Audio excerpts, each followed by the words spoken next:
listening to Achtung Millwall, broadcasting from the beautiful South Birmingham. Accept no substitute.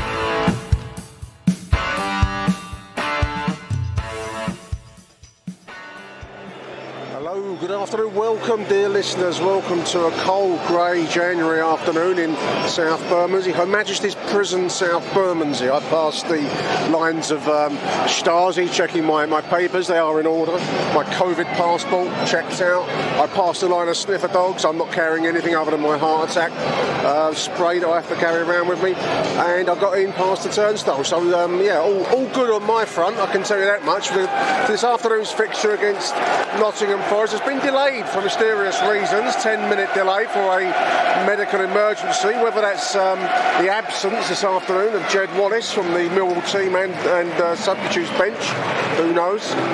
Apparently he's injured, but your Lions team this afternoon, Barfield, Kofsky in goal, don't know whether we're going to be playing with a flat back four, but Danny Mack, Murray Wallace, Sean Hutchinson, Jake Cooper. Midfield this afternoon, George Evans, Billy Mitch. Up front, Ojo, Afobe and Bradshaw. Scott Malone in the left side position as well. Make whatever you can out of that series of scrambled up names, dear listeners. It's been a dramatic old week here, dear listeners. What can you say? FA inquiries after the missile lobby, more missiles than in the Ukraine against Crystal Palace last weekend, generating a statement by Chief Exec Steve Kavanagh that's gone down like a lead balloon, or perhaps a state visit by Prince Andrew amongst the internet support. I'm going to leave it there. I've got nothing to say on the matter other than the fact that if you throw stuff on the pitch in live TV, you're going to get some comeback, aren't you? But anyway, move on to today's fixture. This feels rather like a landmark fixture. The visit of Nottingham Forest to the Den is always one of the big games of the season. This afternoon does feel for Millwall a bit of a test whether there is indeed life after Jed Wallace in the Championship. I believe there is. I believe we showed enough against Crystal Palace to remain hopeful. There's been no transfer business. I imagine that Jed will be signing for someone, whether it's this afternoon's visitors, the erstwhile suitors for his hand in marriage, Nottingham Forest, who knows. Forest are wearing a bizarre luminous green and orange, kind of like a mash-up of Opal Fruits kit this afternoon. Lions, of course, in the familiar dark blue shirts and white shorts. Mill will be kicking us off. Forest will be kicking us off, attacking the cold blow lane in accordance with the diktats of the Venerable Bede, writing from Jarrow Monastery in Anglo-Saxon England via the Anglo-Saxon Chronicles. So enough old tosh, off the field matters. It's back to football, which is the way that I like it. And it's going to be one-time Millwall player, modern-day villain Lewis Grabban to kick us off. What can possibly go wrong, dear listeners? Off we go. Murray Wallace, Mill straight under the attack in seconds. Ball across the face of the goal in the attention of Benik Afobe. Just 10 seconds on the stadium clock. Wow, there's a start. Lions retain possession again. It's an open start by Millwall. We're not even 30 seconds into the match. And once again we have the ball deep in defence. Great to see the Lions go at it. Let's hope that we keep that kind of fire in the belly this afternoon. That brings the crowd into play. And for better or for worse, that is our 12th man. It might cost a few quid in fines from time to time, but that's the way it's always been since 1885, from what my reading shows. On the bench we have Jules Long, Michael Keefton, Ben Thompson making a welcome return, Matt Smith, Mason Bennett, Connor Mahoney. I'm going to write a letter to the Times. I've spotted the first Connor Mahoney of 2022, and Tyler Bury, who really did impress me. I don't know about you, dear listeners, in his late cameo versus Crystal Palace, so I'm hoping that we'll see him at some stage. We do love a bit of drama down the Den, don't we? So I don't know if any of you are students of like the Spanish and the Indian soaps. There's always a dramatic finish after each episode, and that seems to be life at Millwall. We're kind of drama junkies, Drama queen should be probably not best choice of words, given the statements on homophobic chants last week. Any roads, as my old nan would say. We're not 2 minutes into the game. Mill once again pressing forwards. Early brightness by the lines. This is Shea Ojo over on the right side. Dispossessed rather cheaply, I fear. Another poor ball out wide. This is Murray Wallace. Missed last week following the birth of his baby, or his wife's baby. Lovely turn by Bennett Afobe. Surging into the box. Oh, near the post he went for with power. Palmed by him by the goalkeeper. Number 13, dressed all in white this afternoon. Unusual choice for a goalkeeper. I do remember Peter Shilton in the 70s choosing white as his choice of goalkeeping kit as against the traditional green, but you don't see many of them. So it'll be a Millwall left-sided corner. Nice opening by Millwall. Left-sided corner it goes. He's taking it short to Bennett. He retains possession. Shot wide left by Barry Wallace. Well wide left, in truth. So yeah, some contrary stories in the week. Jed Wallace was due to be named in the squad this afternoon. Reports from the Sun Football, an ever reliable source online, that he's disgruntled with Mill keep turning down bids for him and his agent pressing for a deal. Who knows? This is like a game of cat and mouse that players play nowadays. I will be sorry to see him gone, but I personally, he's our best player, but I will personally be very, very happy to see this soap opera put to rest, because I think it's a distraction. And if we're going to sell him, sell him. If he's to stay, make him stay, hold him to his contract. But either way, it'll be nice to get past the endless speculation.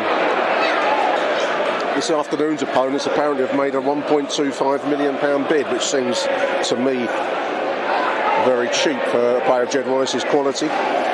With Lyle Taylor possibly being talked about as a make-weight in a potential deal. One of the boys, Mike Hayden, did see Lyle Taylor signing some autographs for kids down below during the pre-match warm-up. Now, whether that means he's going to be also signing a contract for us, I don't know. Seems a bit of a stretch to draw that conclusion, but that's the basis on which our show often operates. Stretches. Nice little ball through. This is Tom Bradshaw, gets cut there by the 27. Referee lets play on, and Scott Malone shoots over the bar, left side, from the resulting ball through. The referee playing the advantage there quite nicely, actually. Tom Bradshaw having to take a clatter for the team in that little incident. Good start by Bennett Afobe. Another nice pass there, deep in their own defence, but he's been looking very, very switched on. Nice take and turn by Shea Ojo, draws a free kick in the centre circle. I would think a yellow card. Referee wants a word, certainly. Maybe a little early for his yellow card, almost 7 minutes in. I'll stay with a free kick. George Evans chips it forwards towards Murray Wallace. He gets a head to it, no real direction, unfortunately. Talk online that apparently we're in for Louis Sibley, I don't know him, of Derby, and Fortuna Sittard's Zian Fleming. Both, apparently we've bid for both players, both turned down at this stage. So Fortuna Sittard, don't know much about that club, don't know any of the names, but there we are. It sounds exotic enough to be interesting, listeners, doesn't it? Nice take midfield, Shea Ojo surging on down the middle. He finds Tom Bradshaw overlapping him, ticking towards 11 minutes. Bradshaw puts the ball across the base of the box just in front of Scott Malone. That was inches from going in for the first goal. Lovely, lovely ball in from the right side by Tom Bradshaw, dear listeners. Malone trying to stretch. I think there's overdone it. He's gingerly getting up inside the 6-yard box. It's going to be a corner. Must have taken a touch from a Forest defender. Polite applause for that effort. Left-sided free kick, 12.5 minutes.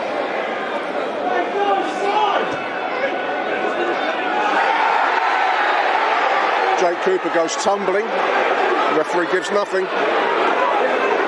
I think because he's a big boy, it's a bit like the Matt Smith syndrome. You're a big boy, you don't get anything. Somehow that's deemed to be part of the rough and tumble of your game. That looked like a penalty to me. Afobe turns his man, number 4, long ball down the flank. Oh, he just runs straight into it, unfortunately. Unlucky. Good work by Bennett Afobe there. A little bit more fortune, he would have been through on goal. One interesting thing in the soliloquy by Steve Kavanagh that I did pick up on is that the club plan to dump the iFollow service next season, produce their own version of their own TV service. So a lot of clubs are doing this now to escape the dead hand of iFollow. That's going to be an interesting move. Apparently other clubs do this, even Charlton do it, and good quality content is produced, so that's interesting. I like the sound of that. This is on the right side, balled in from the right, so it falls to Bennett Afobe inside the box. Pulled down, no, referee giving nothing again. 20 minutes on the clock. Lions are still first to every loose ball at the moment, dear listeners. It's been a great start by Millwall. That was opportunity there as the ball came in from the right side. Bennett went down, claiming to be pulled, but the referee's not forgiving much to us this afternoon so far, anyway.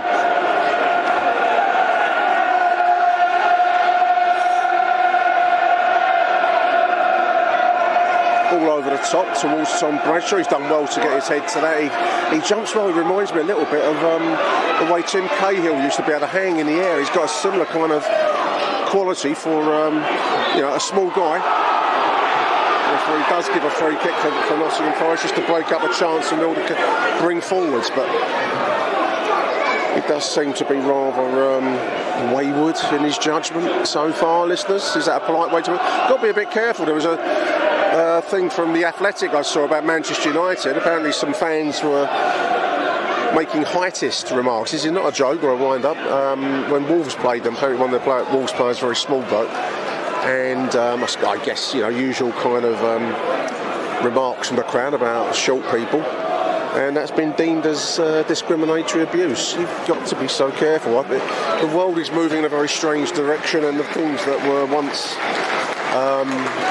every day are overtaking. I must admit, sometimes been brought up in the 60s and 70s and 80s, you feel a little bit like you're being left behind by these times. Right, I take it there's a political conversation got to be having. That's a lovely ball down the middle. Bradshaw takes and turns. He checks inside the box and can't keep his footing. Unlucky Tom Bradshaw. 21 minutes, halfway through the first half now. Comes towards 22.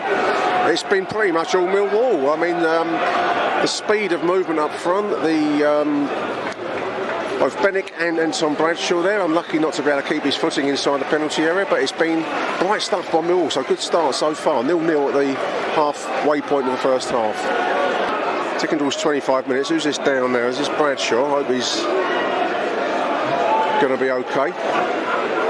He's been very, very good so far this game. He won't want to come off, that's for sure.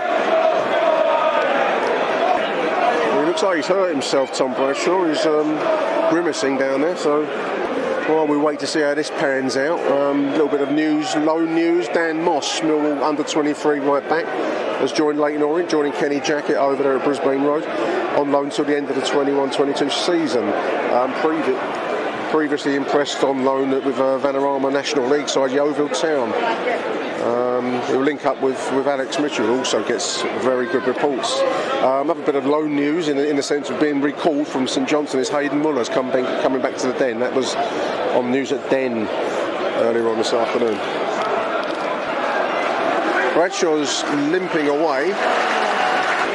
No, there is a substitution. Mason Bennett's coming. That's a shame.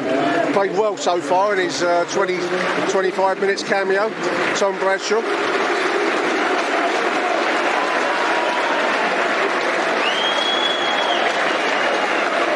Good applause.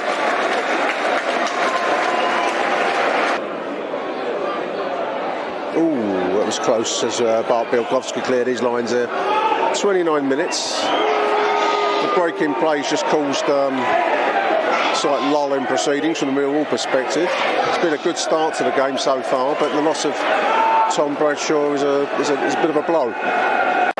Game's just moved into a bit of an aimless phase. The loss of Tom Bradshaw, I think, will be, a loss on the Millwall side of things. just got to stay switched on, because this is where Forest will feel they can start to get back into a game that was really they were second best in so far.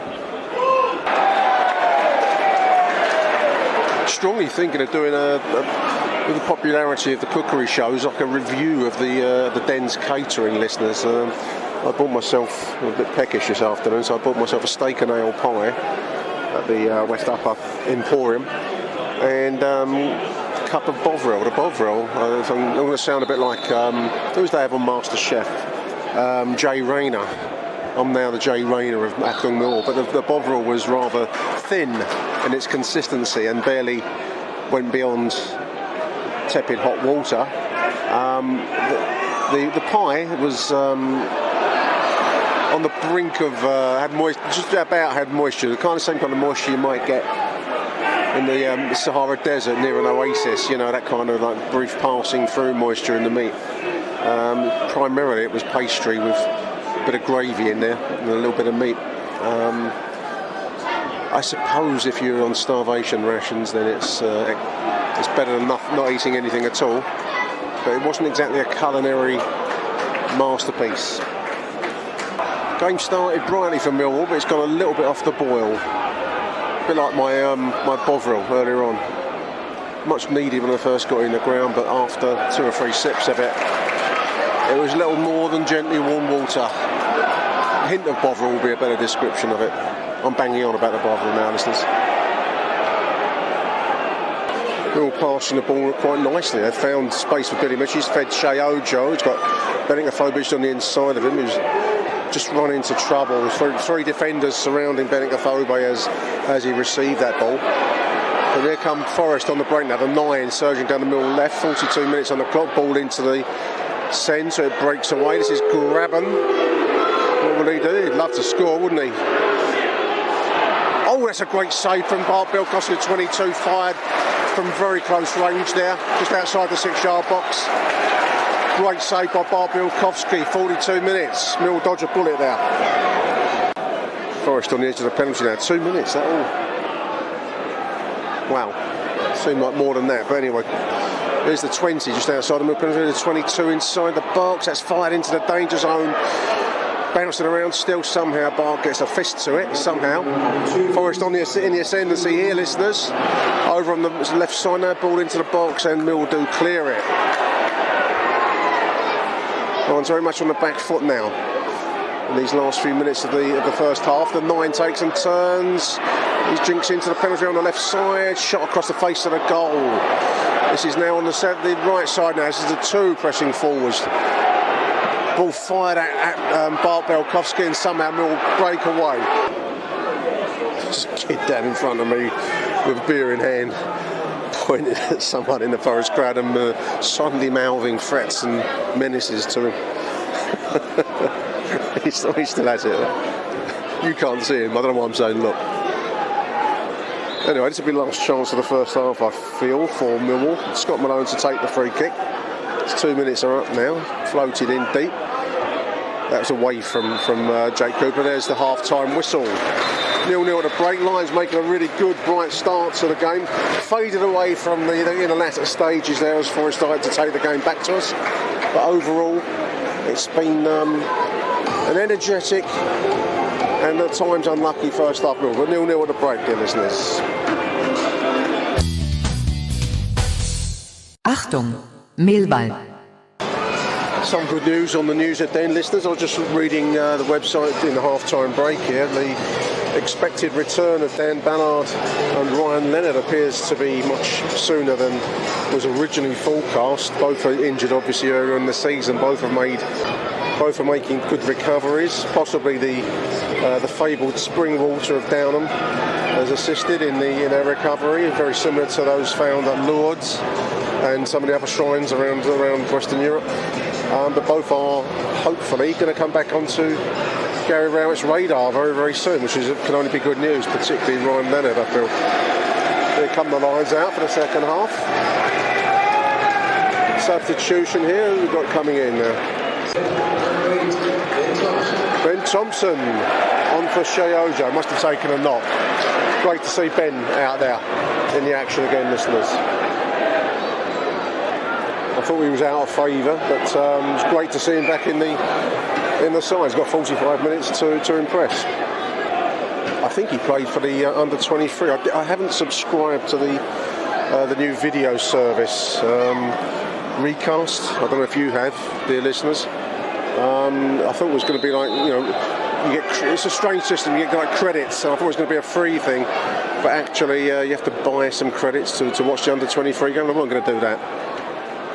Tight-fisted old git that I am. But they've switched over to Recast. Maybe that's part of this planned switch away from iFollow next season. I don't know. Game is underway. Darkness falls over South Bermondsey. Little inside flick there, just away from Ben Thompson. I went to see the Danny Baker and Danny Kelly show last week. It was on at Blackheath Halls. Quite a good show, Sunday night.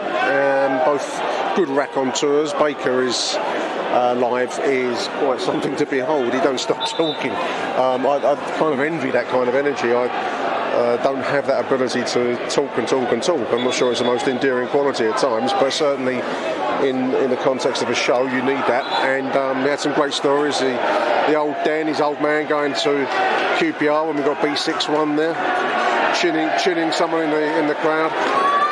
Hand grenade on at Brentford.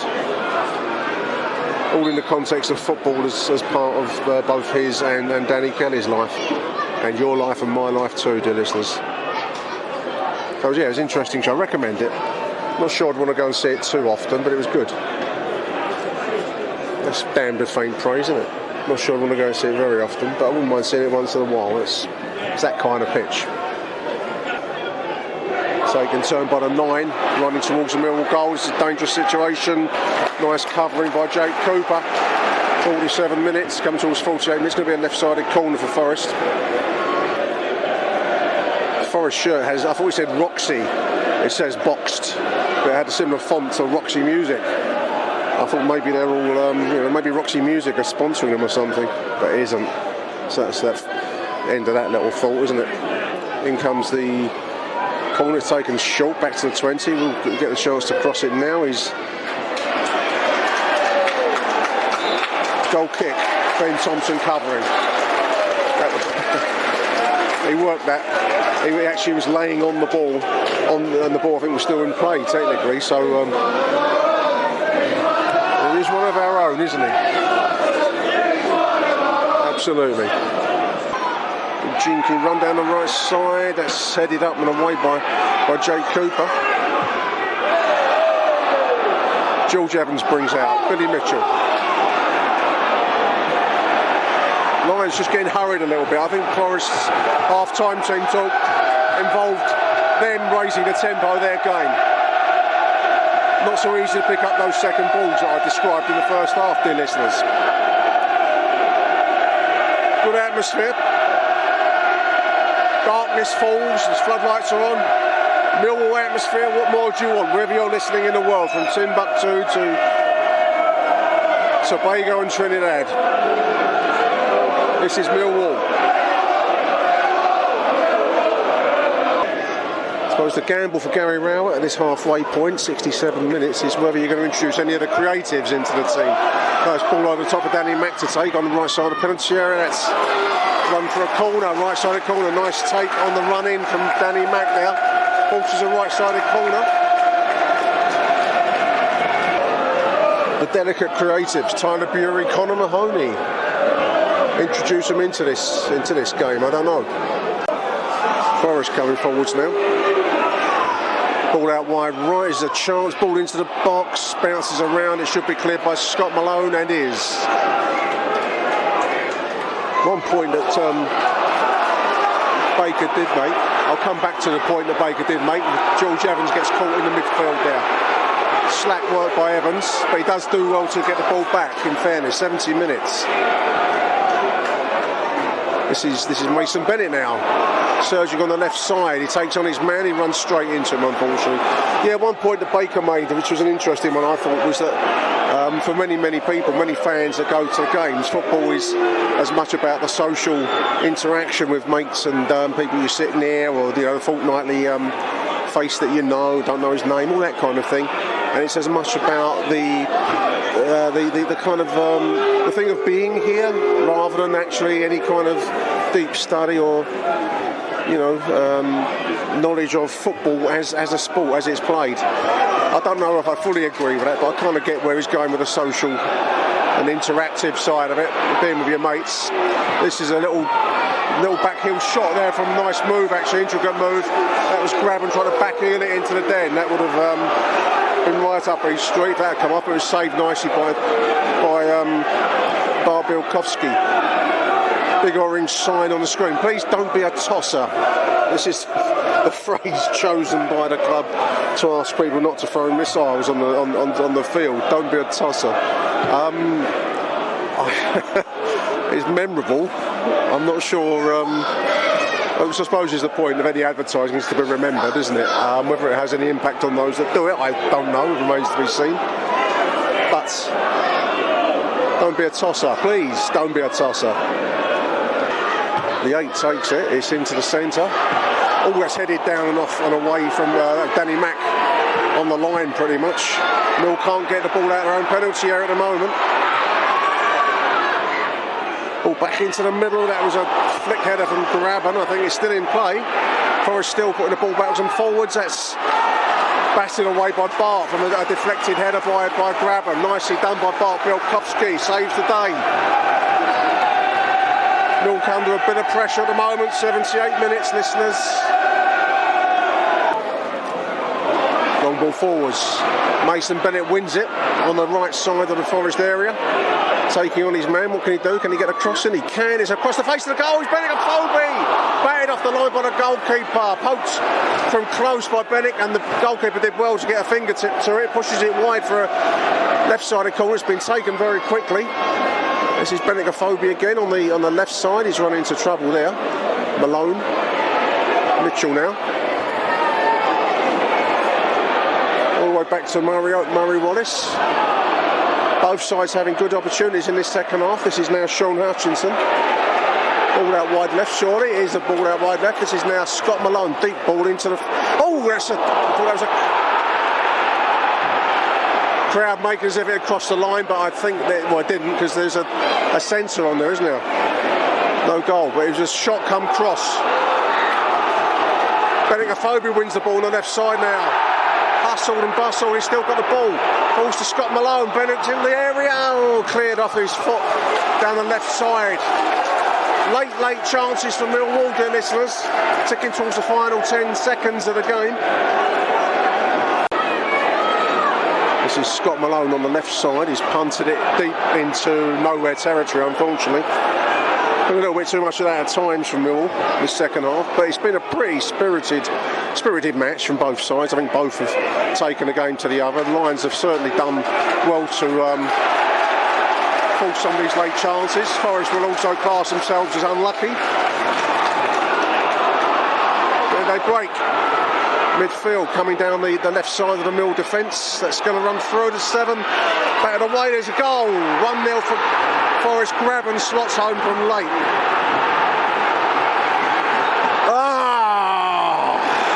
1 minute into deep added time.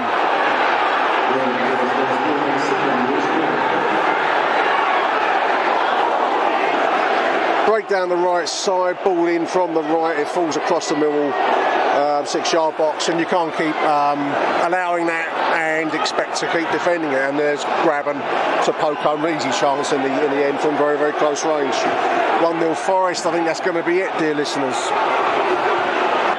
Headed up and away, it's going to fall to Forest on the break. Surging forward, just one Danny Mack back there, and he does well to cut out that Sergio. There it is. Final whistle. Lions gutted to lose it. Don't deserve to lose it. I thought, to be fair, it was going to be a draw, but there you go. If you don't take your chances and the opposition do, then that's the outcome of it. But there it finishes. Full time at the Den. Millwall 0, Nottingham Forest 1. Late goal from, you guessed it, Lewis Graben. We'll be back after these messages. Achtung, Millwall.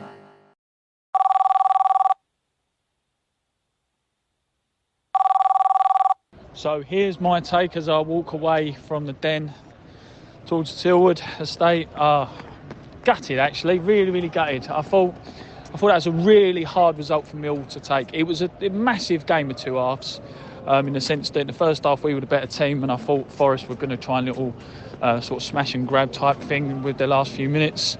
But apart from those last few minutes, we were clearly the better team, but just needed to take some chances.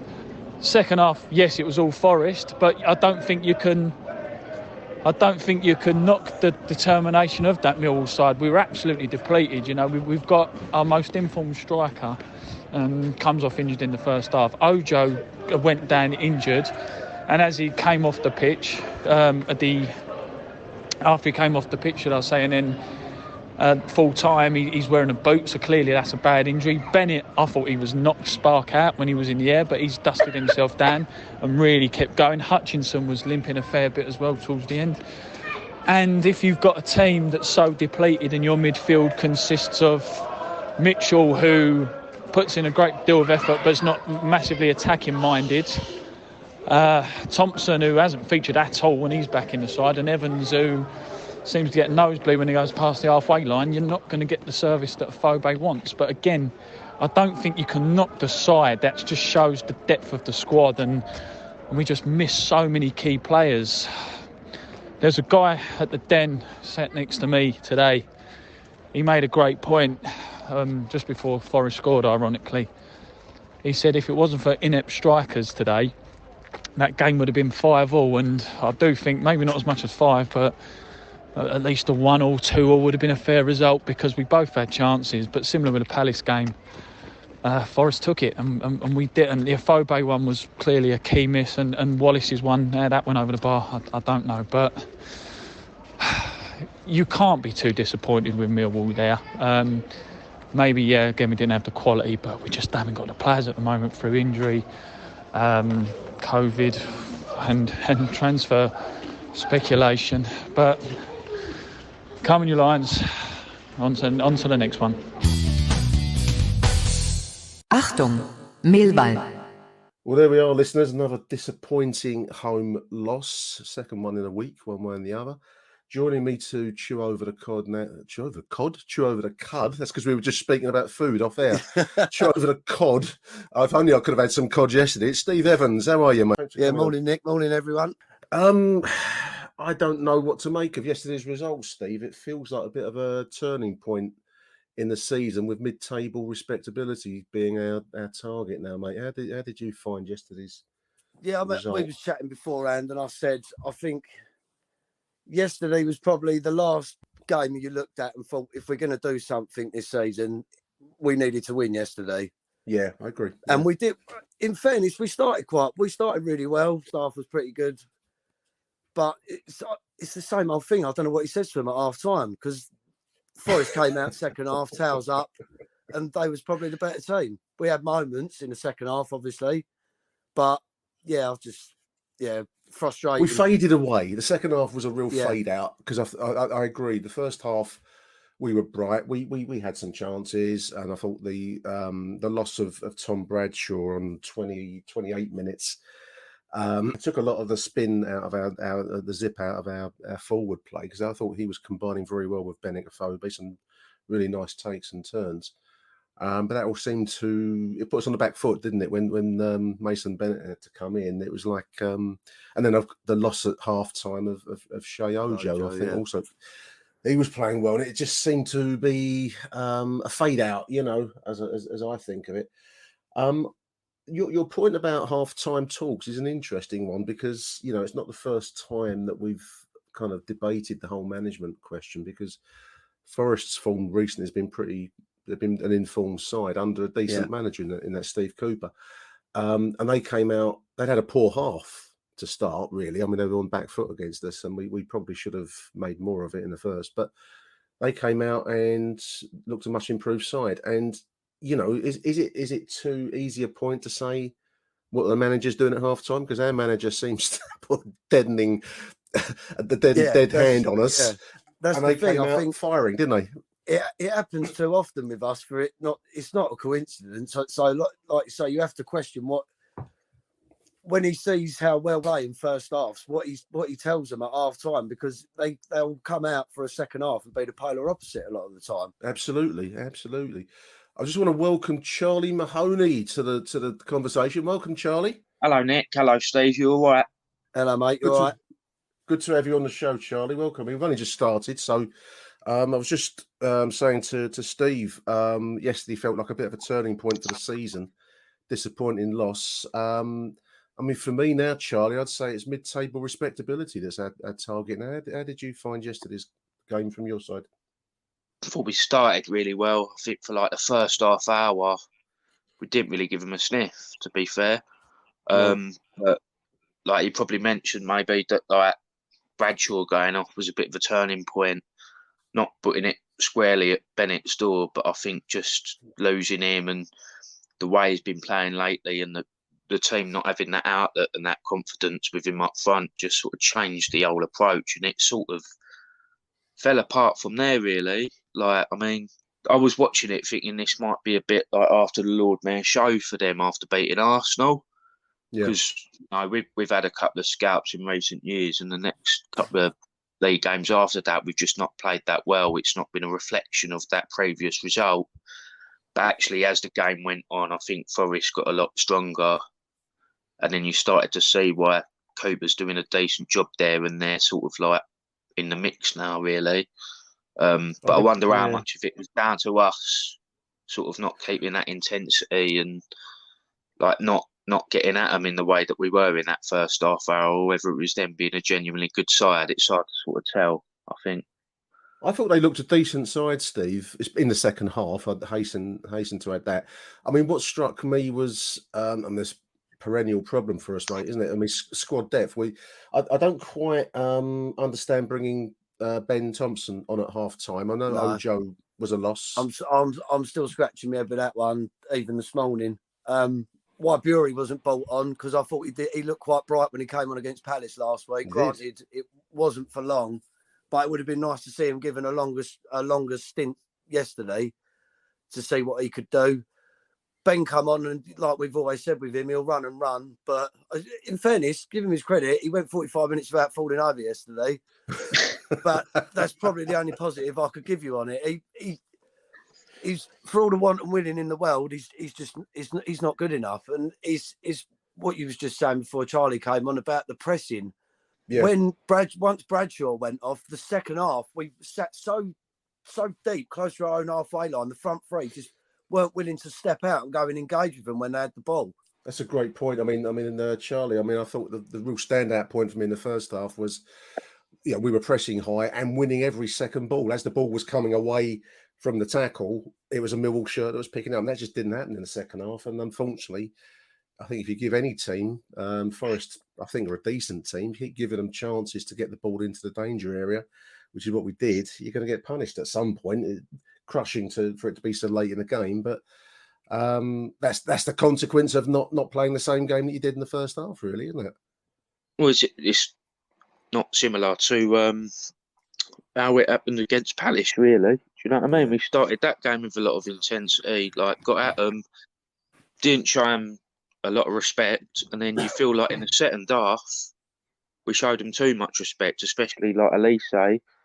And without sort of naming individual names yet, like the same person letting that player cut in, do his thing about 3 times in 15 minutes to the point where the bloke's nearly scored an hat-trick. And you just felt like yesterday as well, we kind of just took our foot off the pedal and let them come at us, and then actually allowed them to express themselves a bit more and show us why they're doing all that at the moment. But the whole point with us is that we keep that intensity on them and don't let them play.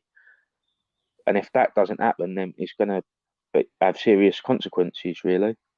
Yeah, I mean, a point that struck me yesterday, and I'm interested to know what both of you fellas think, is that when we play, how can I put it?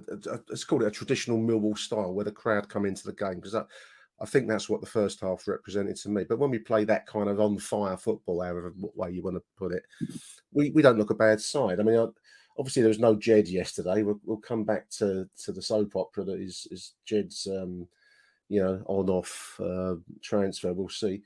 But we don't look a bad side. I mean, there is life after Jed, Steve. I think if we can up the ante a little bit, it's just maintain that over the 90, mate. It seems to me that's where the future lies. If we can maintain that intense pressing, because that was very effective in the first half. Yeah, I think like we're all be in agreement on the fact that we do seem to struggle to keep that high tempo going for a whole 90 minutes, which obviously we're not one of the big hitters in the league, so you can expect it. But I think you've got sort of instead of, so we'll go at a team for 45 minutes.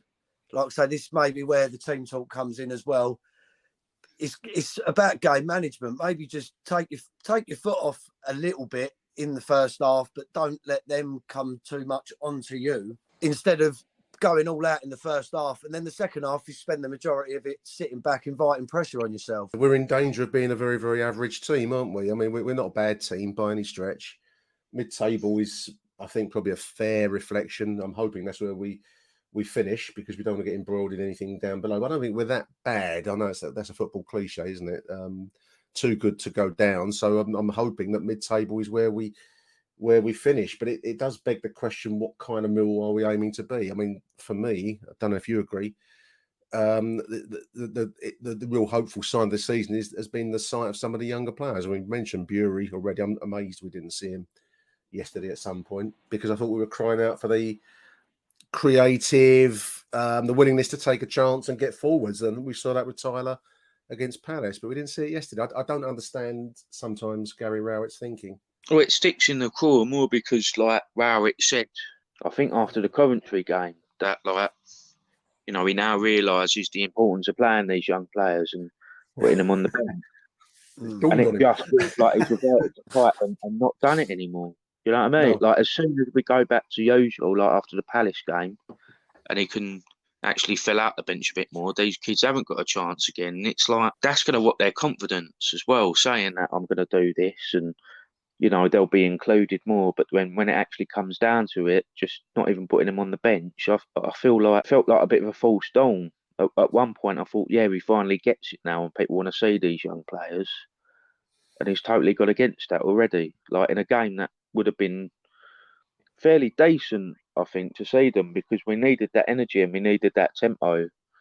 And there was something very sort of, like, I don't know, jaded about us after about 60 minutes yesterday. And we did look tired, didn't we? Yeah, you know, the McNamara's and that, and Billy Mitchell and that, they were dead on their feet after a while because they've had to be playing so much recently. Like, I think it would have been ideal for players like Bury to come on, to be fair. Yeah, there we are. I mean, there's some online villains, Steve. I mean, the villain of the piece yesterday is Scott Malone for that. I thought for the fry, very nice. I missed it in real time, and I looked at the highlights before we did the call this morning, and I must admit, it does look naive. I mean, we're still encamped in our half, getting forwards, and he's decided to take a quick throw in to a phobia with nothing around him. I mean, the thing is, really, as well. Sorry, Nick. It's like Charlie said. A lot of them were dead on their feet yesterday, especially a phobia. He ran himself into the ground, especially in the second half. Yeah, agree. Yeah. And the other thing about that Malone front, I think if you're Mason Bennett, you're losing your shit at him, because he ran 60 odd yards across the pitch to get a tackle in and win that throw. And instead of Malone I know obviously it was at a point in the game where both teams were looking to get the ball forward as quick as they could, but you'd think someone as experienced as Malone would have took a second and just had a look at a phobia and see that he's blowing out of his arse, and maybe have a bit of more of a look around to see what options he had, as opposed to just throw it to the first person that's in front of play. Yeah, I agree. Which I think is what is ultimately what he was looking to get the ball forward quickly, but obviously the ball's been given away and they've gone up the other end and scored. So naturally, you've got to expect to take a bit of shit for it, I'm afraid. we do love a villain of the piece at the 10, Charlie, don't we? It's like Ben's. I mean, Ben's taken some critiquing online. I think also Billy Mitchell's retained a bit of pounding, which I think is. You know, I don't know. A bit unjustified, that. Unjustified. I mean, one guy I picked out earlier on was knocking a phobia. I don't know what game he was watching. I thought a phobia was one of our most effective players. I mean, you can always pick holes when you've conceded late like that, but it was a poor decision. But there we are. That's what happens. Boys, I want to talk about the Jed Wallace situation. I mean, he was injured, and again, someone's had a right pop at him online today, calling him all sorts of names, which I think is a bit unfair. I mean, Charlie. I mean, I think that Jed Wallace doesn't have much to prove to Millwall fans in terms of his contribution to the club, and at some point, I think he is entitled to want to do better for himself and his family. And it hurts if he does finish up at Forest, I guess. But I can't blame any player for wanting to make the best of themselves. How do you see the Jed situation? Is it something you just want done now, or Yeah, I think that's it really. I want it resolved. I mean, there's a Yeah. really sort of like, I try and be mature about it, like yourself, and say, it's hard good being luck to mature. him, move on. But ultimately, I'm a Millwall supporter, and I want to call him all those names as well, despite knowing like that it's not the way to go about it and that. But I think that's the key now. It's not even what happens, like, or when it happens. We just need a bit of clarification on it now, I think, because it's gone on too long, and I think it might be having a bit of an adverse impact on us because he was so influential. So it's like, let people know what's going on. If we're going to take a couple of million for him, just make people aware that that's the case. If he is actually injured, then fair enough. But I don't know how that would affect the dynamic of him coming back into the squad anyway, with this speculation hanging over him now. So really, I've accepted the fact that he's going to go, and we're probably not really going to get anything near what he should be worth. But I just want to know what is going on now, rather than hoping for the outcome of him signing a new contract or hoping for a particular fee. Yeah. I mean, Steve, a lot, we seem to be making bids for players that have been knocked back. I'm guessing they hinge on the Jed, getting Jed done, so to speak. Until he's gone, we're not going to make any moves, or in a position to make any big moves anyway in the transfer market. He's not going to be replaceable, Steve, but I do think there is a life after him. I don't think he's a very good player, but he's not irreplaceable, is he? How do you see it? No, I mean, I'll be honest. I think most people probably, when they saw the teams yesterday, my first reaction was, right, he's off, the deal's done. Yeah. And part of it is he doesn't play in the game yesterday. But like you said, I saw that tweet of someone digging him out this morning. He just before I came on here, he's gone back at the bloke and said, look, I've had a recurrence of my injury, and I want to try and get back playing as soon as possible. So on that, you have to take it at face value what he's saying. Yeah. Because obviously, if that is not the case and he ends up leaving, he ends up looking like an even bigger idiot. You don't know. The thing is, when your agent puts stuff about to try and get you a move, especially when you're playing one of the teams you've been linked with, and you're on course to come back from injury, and then suddenly you're not involved. Obviously, people are going to jump to that conclusion straight away. At least he has come out on social media and addressed it himself, as opposed to just letting everyone talk about it and him saying nothing. But I agree with Charlie. Either way, it just needs sorting out now. Well, if he's going to sign, so the Besiktas thing, I don't know whether that was just agent talk. If that's the thing, get it signed. If we're going to sell him and try and get other on various things that we're looking for 2 million. If we can get to the 2 million, then take it. And like you say, no, I don't think it is irreplaceable, because I think I heard on one of your casts from last week, we're inconsistent even with him in the side. Bury looks good. I think that loan at Hartlepool's obviously done him the world of good, and he's come back a better player for it. Alafe's out, still playing well at Sutton. So next season, we're going to have kids coming back from loans that have had a full season of EFL football under their belt, which they'll only be the better for. I agree. I mean, that's an interesting. You mentioned Isaac Alofe at Sutton. It's actually on my list of points to mention today, because, I mean, Charlie, I think that there's probably a case to be made now. Whether Rowett will go down this road or not, I don't know.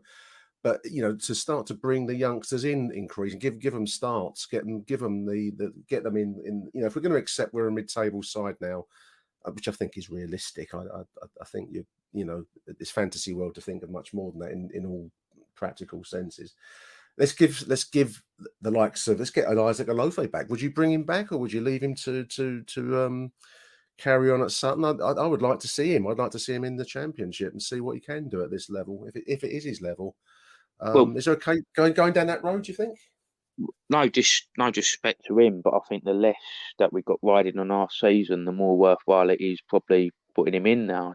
Do you know what I mean? Yeah. Like, it's in the summer, I thought like, maybe we should sort of put him in the sort of playing squad at least.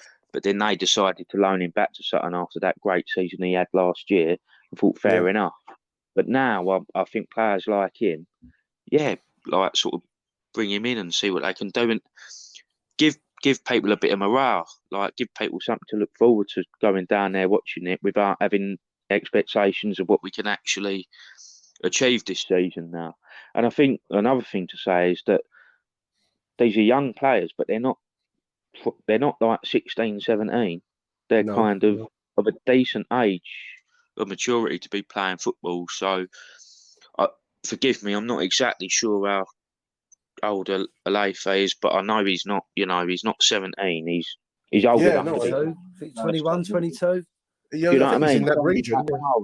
But I mean, Steve, would that be how you'd say? Would you think Millwall fans would respond to that? That we're going to go down the start to play the youth a little bit more. Yeah, I think so. I mean, I know I certainly would. Yeah, me too. But I mean, he got injured, didn't he, Alefe, in pre-season? So I think Rowett was thinking about giving him a go, and then he got injured and missed the whole of pre-season. So obviously, after that, Rowett had half an idea of what he wanted to do and decided to loan him back out. But we saw with Danny Mack last year, he came back and went straight in the team. Bury's come back from Hartlepool and he's in the squad, and like I say, he had a cameo against Palace. So it's if you're going to bring him back and use him. Don't just and play him. Yeah, stick him on the bench every week and he never gets on. That would be my thing. If you're going to do it for the right reasons. Bring him back and play him. He's 22. Isaac. He is 22. Right. Yeah, which to me takes me to your point, Steve. I mean, play him, because if it's not going to happen for him now at 22, it never won't will happen, would it?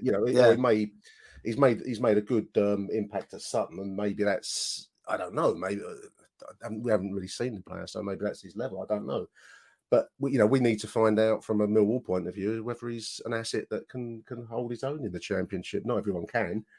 So let's see him. I mean, I think it's the way to go now, because I think there's got to be an acceptance after yesterday, particularly. It felt like a landmark fixture, as I've said a few times. That's the season now going to be, hopefully mid-table respectability at best. There's a decent atmosphere in the ground yesterday, I felt, boys, but despite some fairly stringent checking that went on to get in the ground. It felt like I was getting into like an East German stadium it'd be a pre-Cold War, it was. Yeah, my mate likened it to airport security. Absolutely. I mean, I think the club's in a difficult position. I thought we'd touch on this. I don't want to go down the road of particularly knocking the clubs. It's dead easy to do that, because I think they're having to respond to the requirements that are going to be thrust upon them by the FA. But I mean, it does. And again, COVID is COVID, and the government regulations are what they are. So you've got to respond to it. You can't not do it. Despite what people sometimes say online, the club's not in a position to not behave within the law. But I had to laugh, Charlie. I mean, I've showed my COVID passport at the kind of first checkpoint. Then I've gone through the line of sniffer dogs to make sure. I was getting a bit worried about my heart medication. I thought that don't show up on this. I thought you was going to say your cocaine supply, to be honest. My ticker can't take that, mate. I've got past the sniffer dogs. And then I've got through the turnstile. So yeah, I mean, I suppose that's that. I mean, none of those things are Millwall FC's particular creation, but it does make for a strange experience, boys, doesn't it? I mean, you know, you're going to football at the end of the day. When I did that wall talk thing, I was telling Max, who's quite young, I was telling him about the old days when you just pitched up at a turnstile, paid your money, and walked in. You know, it seems all so innocent and familiar and yet remote all at once. The thing is, Nick, you say about the checks yesterday. I took my little girl with me yesterday, and obviously, when you take those out there who listen to take a child with them, they know it's like a military operation. So I've got like a sports bag that I just put all the stuff in that she might need throughout the day. Yeah. But I just sailed straight, like they didn't want to turn my bag out or anything. I just sailed straight through. And then you've got women with handbags who carry handbags everywhere. They're getting searched. It didn't make any sense to me. That never ceases to amaze me, Charlie. I mean, a number of times when I've been with like female, my wife, female kind of accompaniment, shall we say, they do want to check your ladies' handbags. I mean, well, they're not going to be the ones bringing in the weapons, the pyro or whatever's going to come in, is it? I don't know, mate. Like, I don't know. Isn't it? Like, yeah. Yeah, you can imagine lads just turning around and their missus going, "Yeah, love, stick this in your bag for a minute." Oh, maybe I'm naive. Yeah. But it's that thing, it's that lack of consistency. Like, we've all got our own views on like how right or wrong it is, like the club, what they're doing and the measures and this kind of campaign they brought out saying, Don't be a tosser or whatever. Yeah. I want to know who come up with that. I really hope Steve Kavanagh's not sort of sat there at his computer and fancy himself as a bit of a journalist and think, this is my time to put a bit of a pun into it. Do you know what I mean? Because I don't know what he's thinking if that's what his decision is. But it's like, I don't know.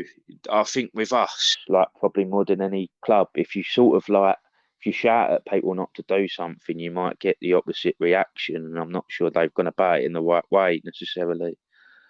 Yeah, I don't know.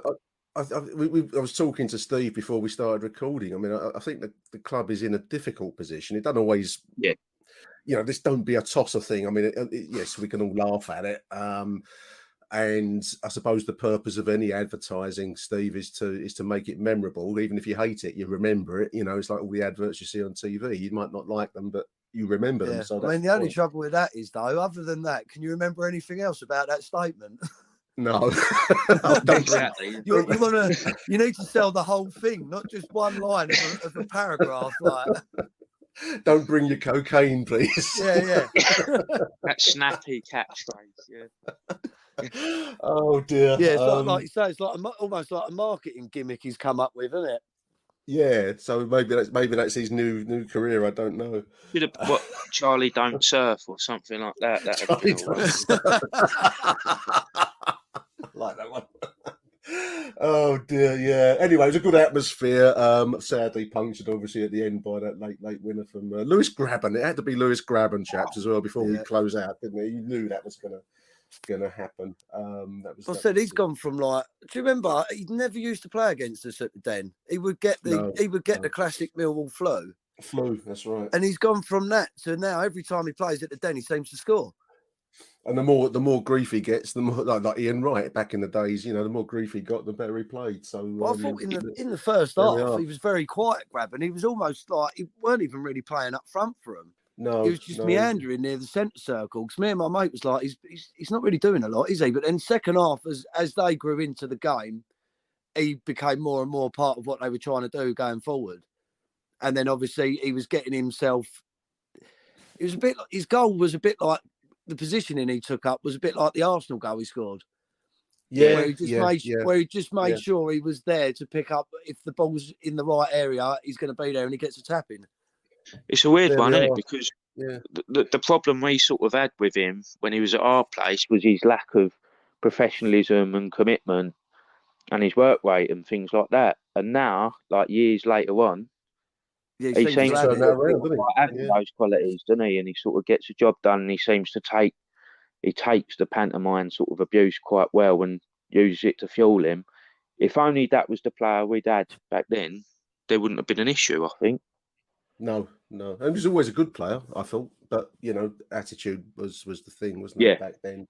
and he seems to have turned that around. So regular goal scorer at the Den now.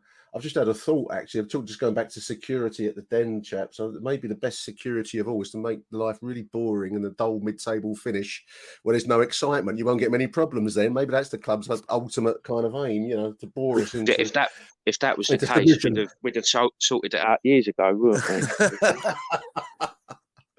Chaps, I really welcome you coming on the show. I really appreciate it. Thank you, Charlie, and thank you, Steve. Great to talk to you both. Thank you. No worries, Dave. I just want to close the show, listeners. I want to say two things. Well, actually, three things. Number one, I don't know if anyone's looked at this Recast video app thing. I went to watch the under-23 game the other day, and they wanted £5 off me to get 150 credits for whatever, I don't know. So I closed it and didn't go back. So I'm not sure about the wisdom of Recast video for player interviews that are never going to be all that enlightening or interesting. But that's the way the modern world seems to go for video content for clubs. So questionable from the Recast. I want to say also thank you to everyone that contributed to the Bob Hunter plaque. Bob Hunter was one of our early coaches and then a great manager for us just after the First World War. And I wanted to get some money to put a plaque on the wall that the club were advertising. And we made the £500 dead easy. And I just want to say thank you to each and every one that contributed to that. I will do a little note of something to say thank you, because that happened so quickly that it took me aback a little bit. So that will happen. I will let people know when that plaque goes up. It's a great figure from pre-First World War football. And finally, chaps, I just want to say rest in peace to Paul Hinshelwood, who was a member of our 84-85 promotion winning season. I think he came into the squad about halfway through under George Graham. Ex-Palace player. Most of his career had been spent, and his name was probably really made at Crystal Palace. But he was a member of the Millwall squad in the mid-80s, and he's passed away. And I actually saw the Crystal Palace club feed posting a little obituary to him. Yeah, so I saw that this morning as well. Yeah, good, solid defender, I think, Steve. So I think R.I.P. to Paul Hinshelwood. Yeah, a bit before my time, but yeah, like you say, rest in peace. A really important Millwall squad as well, in terms of what we would go on to do a few seasons after. I think like the development of us as a club was massive in the mid-80s under Graham. Well, Graham turned us around, saved us from, I don't think it's an exaggeration to say if we'd have been relegated to the 4th division, the club may have folded. Times were that grim then. He saved us from that and got us promoted, which enabled us to build a platform for the 1st division days. And here we are now to talk about it. So, and Paul Hinshelwood was a solid member of that squad. So he's passed away. So R.I.P. Chaps, thank you for coming on the show today. Really, really enjoyed it. And we'll hopefully do it again soon. Thank you, Charlie. Thank you, Steve. Cheers, Nick. Cheers, Steve. Yeah, cheers, mate. Take care.